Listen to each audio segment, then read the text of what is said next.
기도하도록 하겠습니다.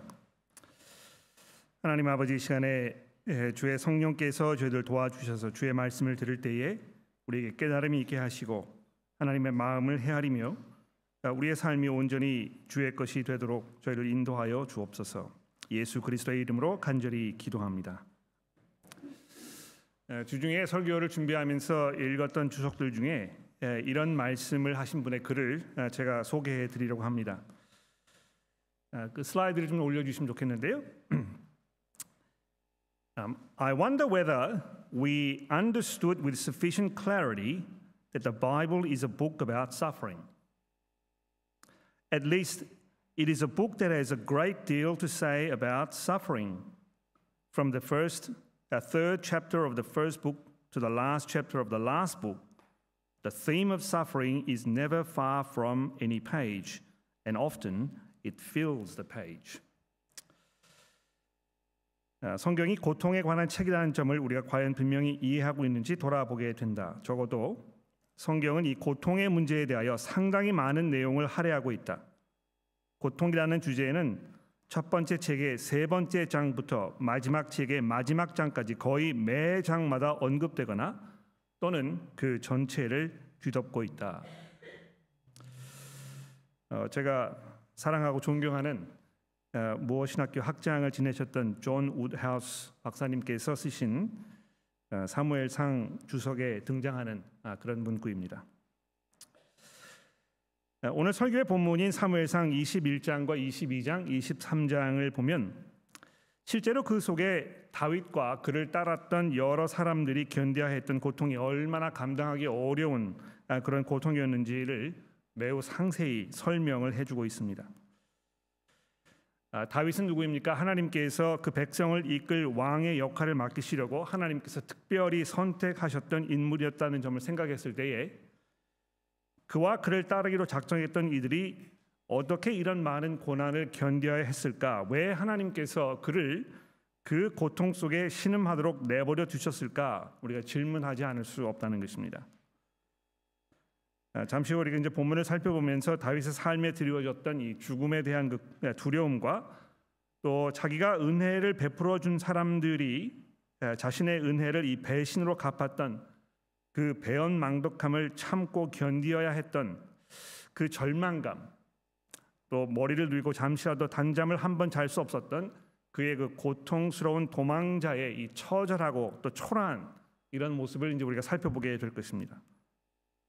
근데 우리가 이 본문 내용을 살펴보면서 그냥 다윗이라는 인물에 대한 어떤 호기심 때문에 또는 기계적으로 이 본문의 내용을 분석하는 작업을 하기 위해서 이것을 하는 것이 아니고 예수 그리스도의 제자로 살면서 우리도 우리 삶 속에서 수많은 고통을 겪고 살고 있기 때문에 과연 하나님께서 이 말씀을 통해서 우리들에게 어떤 위로와 격려와 도움과 소망과 확신을 주실 수 있는지를 찾아내기 위해서 우리가 그렇게 해보자는 것입니다.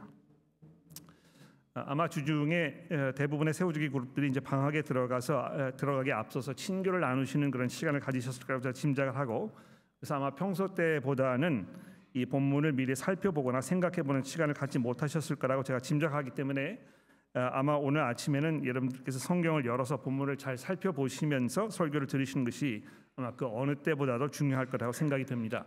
혹시 여러분의 그 무릎에 또는 옆에 성경을 놓아두시고 이걸 닫아 버려 놓으셨다면 지금 성경을 여셔서 오늘 본문 말씀을 한번 찾아봐 보시기를 바랍니다. 사무엘상 21장인데요.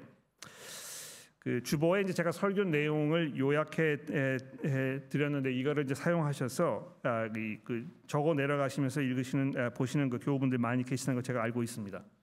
그 설교를 하는 사람의 입장에서는 물론 그렇게 설교 노트를 정리하고 열심히 들으시는 이런 분들이 더욱 귀하고 사랑스럽게 느껴집니다만 그렇게 하심으로 제 환심을 사십시오 이렇게 말씀드리는 것이 아니고 그렇게 하셨을 때 더욱 집중해서 들으실 수 있고 또 그렇게 하셨을 때 마음속에 남는 것이 더 많을 수 있기 때문에 오늘 그렇게 해보시라고 제안을 드려보고 싶습니다. 평소에 그렇게 해보신 적이 없으시다면 오늘부터 한번 시도해 보셔도 좋지 않을까 생각을 합니다. 자, 그럼 이제 이 본문을 살펴보면서 우선 다윗과 그를 따랐던 이들이 어떤 고통을 겪으며 살아야 했는지 우리 잠시 살펴보도록 하겠습니다. 기억나십니까? 지난주 20장에서 이 다윗에 대한 이 시기와 증오심에 가득 찬 사울이 다윗의 목숨을 끊으려고 혈안이 되어 있었습니다만 다윗의 아들 요나단이 아버지를 등지고 대신 다윗을 보호하면서 그를 안전하게 피신할 수 있도록 도왔던 이런 장면을 우리가 살펴보았습니다. 자, 근데 21장으로 이제 넘어오시면 다윗이 사울의 그 눈을 피해서 놉이라는 도시로 도망을 간 장면이 소개가 되고 있습니다. 아주 급하게 피신을 해야 했기 때문에 다윗이 자기 손에 가진 것이 아무것도 없이 혼자 도망친 게 분명합니다. 이 생명의 위협을 느끼면서 동시에 배고픔에 지친 그의 모습이 21장 5절에 설명이 되어 있습니다. 다윗이 제사장에게 당신의 수중에 무엇이 있나이까? 떡 5덩이나 무엇이나 있는 대로 내 손에 주소서, 이렇게 도움을 청하는 장면이 소개가 되고 있습니다. 도망자로서의 신변에 위협을 느끼지 않았겠습니까? 자기를 도울 사람이 한 사람도 없었고 손에 무기조차 가지고 있지 않았기 때문에 이 다윗은 음식을 좀 달라고 부탁했을 뿐만이 아니고 제사장에게 보시는 바와 같이 8절에 보시면 여기 당신의 수중에 창이나 칼이 없나이까? 왕의 일이 급함으로 내가 칼과 무기를 가지지 못하였나이다. 이렇게 적당히 둘러대고 있습니다. 사실 왕의 일이 급함으로가 아니고 왕이 자기의 목숨을 노리고 있었기 때문에 이렇게 허겁지겁 도망친 것인데요. 생명을 느꼈던 다윗이 제사장 아히멜렉을 경계하지 않을 수 없었을 것입니다. 그가 자신을 사울의 손에 넘겨줄지도 모른다는 이런 그 불안감이 그의 마음속에 있지 않았겠습니까? 아닌 게 아니라 10절에 보시는 바와 같이 그날에 다윗이 사울을 두려워하여 일어나 도망하여 가드 왕 아기스에게로 가니, 이렇게 되어 있습니다. 그러니까 빨리 이 제사장으로부터 이 빵과 칼을 얻어가지고 거기에 안주하지 못하고 그날 즉시로 일어나가지고 두려움에 또 일어나서 다른 곳으로 이동하는 이런 안타까운 모습이 소개되고 있는 것입니다. 실제로 23장까지 쭉 읽어보시면 이 기간 동안에 다윗이 이 도시에서 저 도시로 산골짜기에서 광야로, 때로는 숲을 속에서, 때로는 요새에서 사울의 눈을 피하기 위해 숨어 지내는 모습이 한편의 영화처럼 그려지고 있습니다. 얼마나 어처구니 없는 기고만장한 이런 그 어려운 시기였을까요? 얼마나 급했는지 13절에 보시면 이 감시의 눈을 벗어나기 위해서 그들 앞에서 그의 행동을 변하여 미친 채 하고 대문짝에 그적거리며 침을 수염에 흘림에, 이렇게 설명을 해놓았습니다. 22장 1절로 넘어와 보십시오. 그러므로 다윗이 그곳을 떠나 아둘람 굴로 도망하매. 또 3절에 보십시오. 다윗이 거기서 모압 미스바로 가서 모압 왕에게 이르되 하나님이 나를 위하여 어떻게 하실지를 내가 알기까지 나의 부모와 나와서 내가 당신들과 함께 있게 하기를 청하나이다 하고. 그러니까 여러분 이걸 생각해 보십시오. 자기의 잘못이나 자기의 욕심 또는 어리석은 결정으로 인해서 그것에 대한 대가를 치르고 있는 상황이라면 다윗의 이런 고통이 또 이런 고생이 그렇게 불쌍하거나 안타깝게 느껴지지 않았을 것입니다. 그런데 다윗이 겪고 있는 이 고통은 아무런 이유가 없는, 오직 자기 일을 시기하고 미워했던 사울이라는 이 왕의 죄악으로 인한 참으로 억울하고 기가 막힌 이런 고통이었던 것입니다. 여러분 이런 고통 당해보신 적이 있습니까? 내가 원인을 제공한 것도 아니고 내가 그저 내 삶을 성실하게, 솔직하게, 신실하게 내 맡은 바 책임을 다하면서 내가 최선을 다해 살고 있었는데 나의 이런 의도와 생각과는 상관없이 나를 시기하거나 음해하려는 주변 사람들의 그런 의도로 인해서 내가 정말 기가 막힌 어려운, 감당하기 어려운 이런 고통을 겪어야 했던 이런 상황을 겪어보신 적이 있으신단 말입니다. 자, 근데 22장에서는요 여기에 더해서 더 기가 막힌 사건이 벌어집니다. 21장에서 이 제사장 아히멜렉이 다윗에게 음식을 제공해주고 그에게 칼을 주었다는 소식을 들은 사울이 아히멜렉을 신문하는 장면이 22장 11절부터 소개가 되고 있습니다. 우리가 성경 봉독은 이제 21장만 했기 때문에 시간이 조금 흐르더라도 제가 11절부터 19절까지 한번 봉독해 드려 보겠습니다. 한번 들어보십시오. 사울 왕이 사람을 보내어 아히두베 아들 제사장 아히멜렉과 그의 아버지의 온 집 곧 노베에 있는 제사장들을 부르매 그들이 다 왕께 이른지라. 사울이 이르되 너 아히두베 아들아 들으라. 대답하되 주여 내가 여기 있나이다. 사울이 그에게 이르되 내가 어찌하여 이새의 아들과 공모하여 나를 대적하여 그에게 칼과 떡과 칼을 주고 그를 위하여 하나님께서 물어서 그에게 오늘이라도 매복하였다가 나를 치게 하려 하느냐 하니. 보시면 지금 뭐 사울이 거의 이 히스테리컬한 상태에 있는 것입니다. 다윗이 이런 의도를 가지고 있지 않았고 사울을 음해하려거나 뭐 이 사울을 죽이려거나 이런 마음이 없었는데 사울은 그저 자기 머릿속에 이 상상으로 지금 내 삶이 다윗 때문에 아주 위험하게 되었다는 이런 불평을 쏟아내고 있습니다. 14절에 보십시오. 아히멜렉이 왕에게 대답하여 이르되 왕의 모든 친하 중에 다윗같이 충실한 자가 누구인지요? 그는 왕의 사위도 되고 왕의 호위 대장도 되고 왕실에서 존귀한 자가 아니나이까? 내가 그를 위하여 하나님께 물은 것이 오늘이 처음이니까 결단코 아니니이다. 원하건대 왕은 종과 종의 아비의 온 집에 아무것도 돌리지 마옵소서. 왕의 종은 이 모든 크고 작은 일에 관하여 아는 바가 없나이다 하니라. 자, 이런 아히멜렉의 설명에 대해서 이 16절에 보시면 사울 왕이 이르되 아히멜렉아 내가 반드시 죽을 것이요 너와 내 아비의 온 집도 그리하리라 하고 왕이 좌우의 호위병에게 이르되 돌아가서 여호와의 제사장들을 죽이라. 그들도 다윗과 협력하였고 또 그들이 다윗을 도망한 것을 알고도 내게 알리지 아니하였음이니라. 이렇게 이야기하나 왕의 신하들이 손을 들어 여호와의 제사장 죽이기를 싫어한지라. 왕이 도액에게 이르되 너는 돌아가서 제사장들을 죽이라 하매 에돔 사람 도액이 돌아가서 제사장들을 쳐요. 그날에 세마포 에봇을 입은 자 85명을 죽였고 제사장들의 성읍 노베 남녀와 아이들과 젖 먹는 자들과 소와 나귀와 양을 칼로 쳤더라.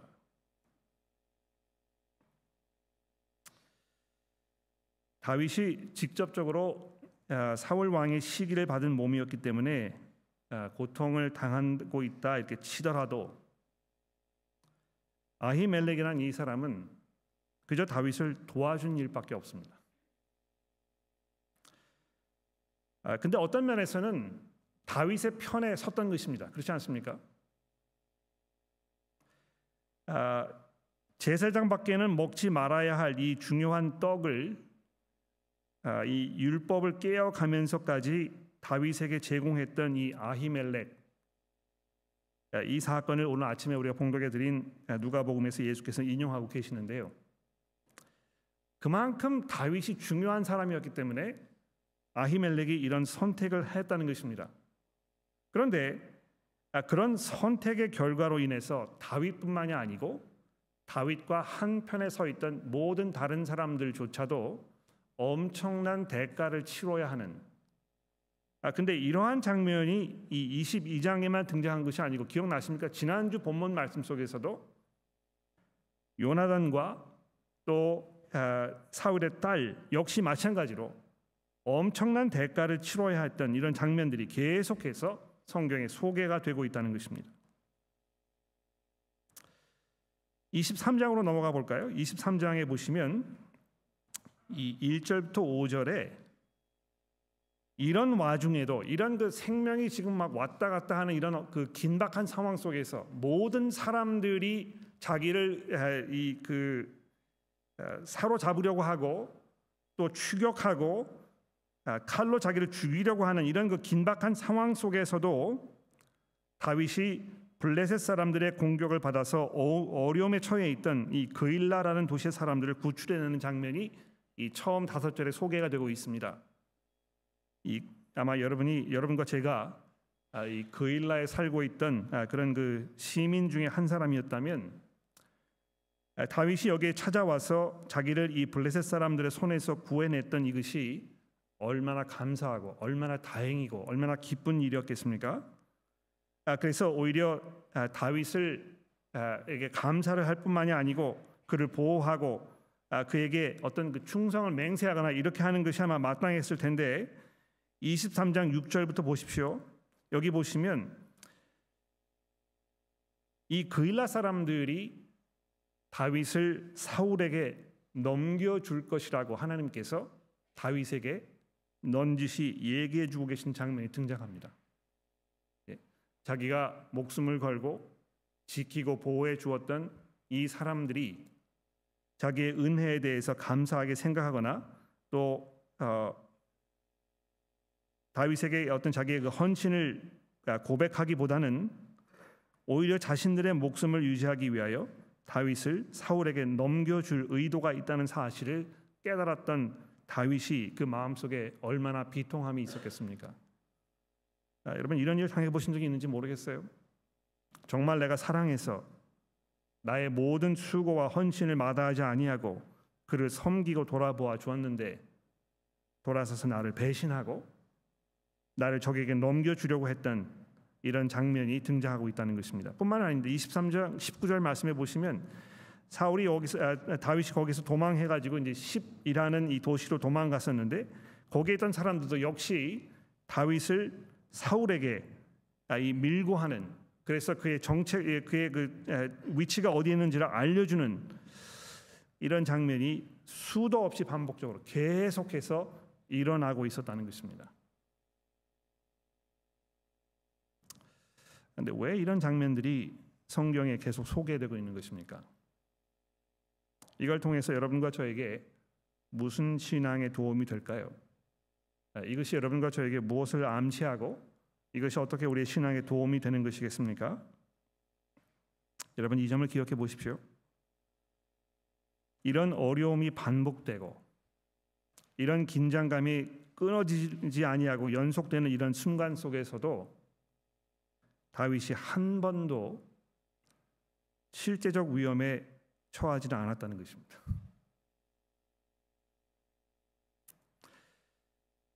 자, 23장 6절부터 13절 그 말씀 다시 보시게 되면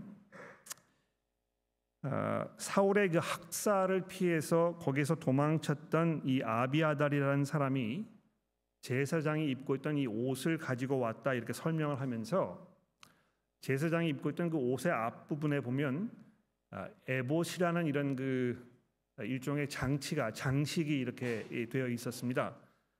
근데 이것이 이제 어떤 식으로 사용됐는지는 성경이 잘 설명하고 있지 않아서 우리가 확실히 알 수 없습니다만 이거 보게 되면 사람들이 이제 이 제사장 앞에 있던 이 장식물, 이 에봇이라는 장식물을 가지고 하나님의 뜻이 어디에 있었는지를 여쭙고 거기에 대한 답을 듣고 하는 어떤 일종의 그 장치로 사용됐던 것을 우리가 볼 수 있는데 하나님께서 마침 사울의 손을 피해서 도망쳐온 이 아비아달의 손에 이 에봇이 들려져 있었고 그 에봇을 통해서 다윗이 하나님에게 자기에게 벌어질 일들에 대해서 질문할 수 있었고 그래서 하나님께서 그에게 벗어날 길을 마련해 주셨다 이렇게 설명이 되어 있다는 것입니다. 특히 23장 14절 말씀해 보십시오. 다윗이 광야의 요새에도 있었고 또 십광야 산골짜기도 머물렀으므로 사울이 찾되 매일 그를 찾았으나 뭐라고 되어 있습니까? 하나님께서 그를 그의 손에 넘기지 아니하셨다는 것입니다. 왜 그런 것입니까? 하나님께서 다윗 왕을 하나님의 백성들을 돌보시는 하나님의 메시아로 정해 놓으셨기 때문에 그를 통해서 이스라엘 백성들을 통치하시고 돌보시려고 작정해 놓으셨기 때문에 결코 하나님께서 다윗을 어려움 가운데 빠지도록 내버려 두지 아니하셨다는 것입니다. 제가 화면에 시편 16편의 말씀을 좀 보여드릴 텐데 여러분 이 시편의 16편 말씀을 좀 들어보십시오. 다윗이 뭐라고 고백했는지 들어보십시오. 내가 여호와를 항상 내 앞에 모심이요 그가 나의 오른쪽에 계심으로 내가 흔들리지 아니하리로다. 이러므로 나의 마음이 기쁘고 나의 영도 즐거워하며 내 육체도 안전히 살리니 이는 주께서 내 영혼을 수월에 버리지 아니하시며 주의 거룩한 자를 멸망시키지 않으실 것입니다.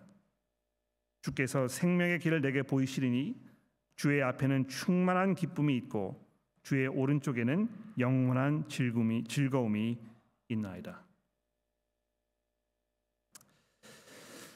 아마 이제 우리가 이런 시편을 읽으면 그렇지, 하나님께서 나를 이 수월에 버리지 않으실 것이지, 하나님께서 나를 지키시고 나를 보호하실 것이지, 이런 위로를 아마 받으실 거라고 생각이 됩니다. 그런데 여러분 잘 들어보십시오. 특히 이 시편을 읽으실 때 이 시편이 1차적으로 다윗 왕의 고백이라는 사실을 기억하셔야 할 것입니다. 즉, 이 시편 16편의 말씀을 읽을 때 하나님께서 그가 택하신 그 왕, 그를 지키시는 것이구나. 그래서 그 왕께서는 어떤 상황 속에서도 썩임을 당하지 않는 하나님의 거룩한 자로서 하나님의 보호와 인도와 하나님의 그 주권적인 다스림 가운데 항상 있으실 것이구나 하는 것을 우리에게 가르쳐주고 있다는 것입니다. 여러분과 제가 직접적으로 그렇게 어떤 하나님의 특별한 보호와 인도를 물론 성령이 받는다고 이야기하고 있습니다만, 적어도 시편에서는 우리에게 이야기하려는 이 중요한 포인트가 무엇이냐 하면 하나님께서 그의 왕이신 다윗을 이렇게 지키신다는 것입니다. 특히 이 10절에 있는 이 말씀, 주께서 내 영혼을 수월에 버리지 아니하시며 주의 거룩한 자를 멸망시키지 않을 것입니다 하는 이 구절을 신약 성경의 여러 그 저자들이 예수 그리스도의 부활 사건과 연관하여 여러 번 인용한 것을 우리가 알 수 있습니다. 그렇습니다. 여러분과 제가 어떻게 하나님의 보호와 하나님의 인도하심과 하나님의 영원한 그 안녕, 안전함 이 안에 들어갈 수 있는 것입니까? 어떻게 여러분과 제가 어려운 상황과 고통 속에서도 하나님께서 우리에게 허락하시는 그 평안과 위로와 깊은 하나님의 그 능력을 경험할 수 있는 것입니까?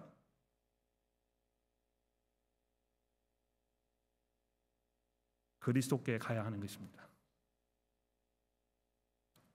하나님께서 이스라엘 백성들의 그리스도이셨던 다윗 왕의 생명을 지키셔서 그로 하여금 그를 찾아오는 모든 사람들이 이 평안을 누리게 하셨던 것처럼 여러분과 제가 하나님의 평안을 누리고 하나님의 영원한 안전한 가운데 들어가려면 어떻게 해야 되겠습니까?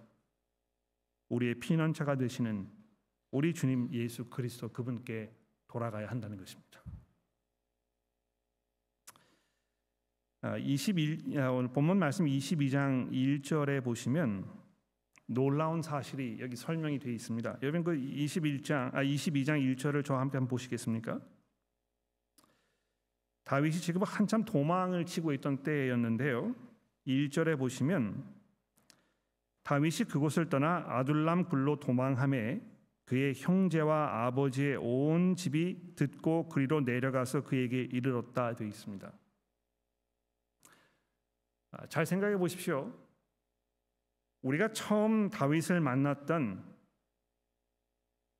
그 사무엘상 16장으로 돌아가 보시면 이때는 다윗의 아버지도 다윗을 별로 그렇게 중요한 인물로 생각하지 않았었습니다.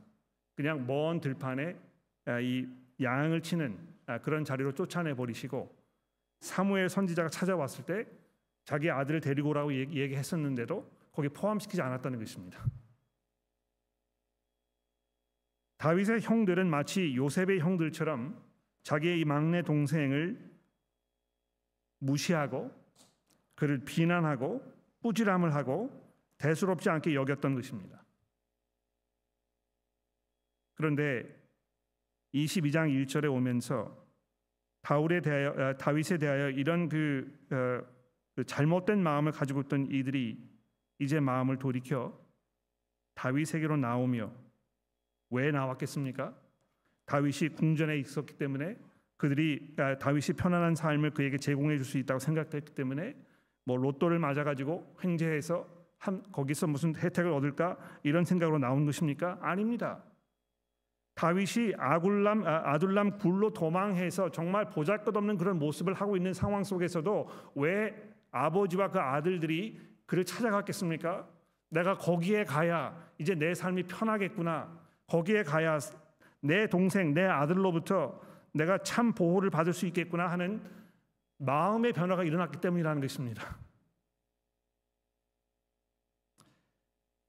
곧 이어지는 2장 2절의 말씀을 보십시오. 환난 당한 모든 자와 빚진 모든 자와 마음이 원통한 자가 다 다윗에게로 모였고 그는 그들의 우두머리가 되었는데 그와 함께한 자가 400명가량이었더라.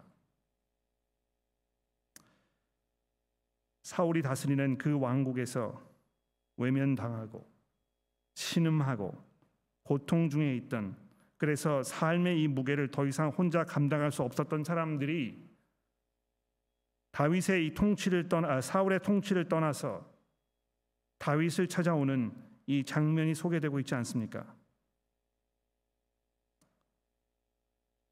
좀 더 내려가서 보시면 아히멜렉이 살해를 당하는 그 순간에 또 한 명의 집안 식구가 그를 찾아와서 다윗에게로부터 도움을 요청하는 이런 장면이 소개되고 있습니다. 그렇습니다, 여러분. 마치 이 당시의 사람들이 다윗에게 도망을 해야 그에게로부터 참 평화와 참 위로를 얻을 수 있었던 것인 것처럼 예수께서 이 땅에 나타나셨을 때, 예수께서 공생애를 시작하시면서 하나님의 나라가 이제 가까이 왔다고 선언하셨을 때 신약 성경의 저자들은 맨 처음에 무엇을 우리에게 소개해 주고 있습니까? 여러분, 마가복음 1장 32절의 말씀 화면에 있는 것을 한번 보십시오. 마가가 우리에게 이렇게 설명해 줍니다. 저물어 해질 때에 모든 병자와 귀신 들린 자들이 예수께 데려오니 온 동네가 그 문 앞에 모였더라. 예수께서 각종 병이 든 많은 사람을 고치시며 많은 귀신을 쫓아내시되 귀신들이 자기를 알므로 그 말하는 것을 허락하지 아니하시니라. 여러분, 이 장면을 생각해 보십시오. 예수를 찾아왔던 사람들은 그 당시에 안정된 삶을 누리면서 평안 속에서 부족할 것이 없는 만족을 누리며 기쁨 속에 살았던 사람들이 아니었다는 것입니다. 아마 자기들이 그런 삶 속에 지금 푹 절어 있었다면 예수께 돌아서야 할 아무런 필요를 느끼지 못했을 것입니다. 자기 삶에 있는 이 모든 짐들과 이 고통스러운 일과 이 어려운 일들, 자기의 손으로 해결할 수 없었던 이 삶의 무거운 짐들을 그들이 다 가지고 예수 그리스도 앞으로 나왔다는 것입니다. 마태복음 11장의 말씀을 보십시오. 수고하고 무거운 짐진 자들아 다 내게로 오라. 내가 너를 쉬게 하리라. 그렇습니다.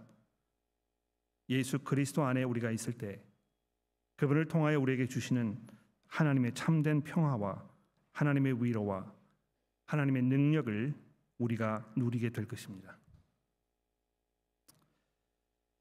사도 바울이 로마서 8장에서 이렇게 이야기하는 부분을 주목해 보십시오.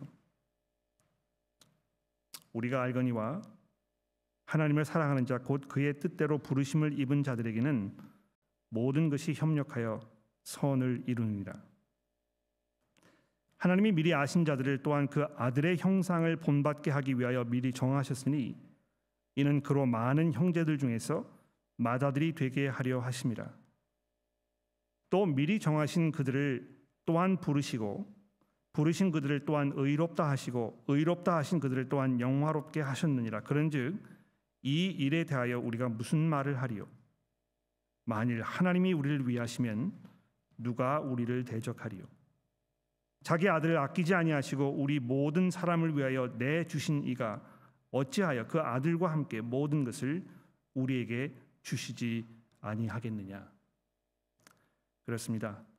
하나님께서 그 아들을 통하여 그 아들이신 예수 그리스도 안에서 여러분과 저에게 우리가 필요한 모든 것들을 이미 주셨다고 사도 바울이 선언하고 있습니다.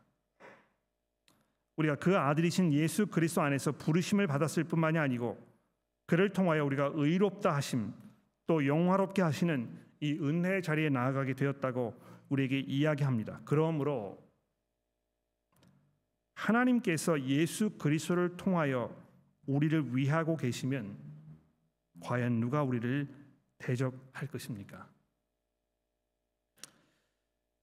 물론 우리가 그리스도 안에 있을 때, 그리스도를 믿는 믿음 가운데 살고 있을 때 당장 즉시 이 순간 우리 삶에 있는 모든 것들이 다 해결되어서 우리가 아무런 염려와 걱정 없이 이 세상을 살 수 있다는 약속을 주시는 것은 아닙니다.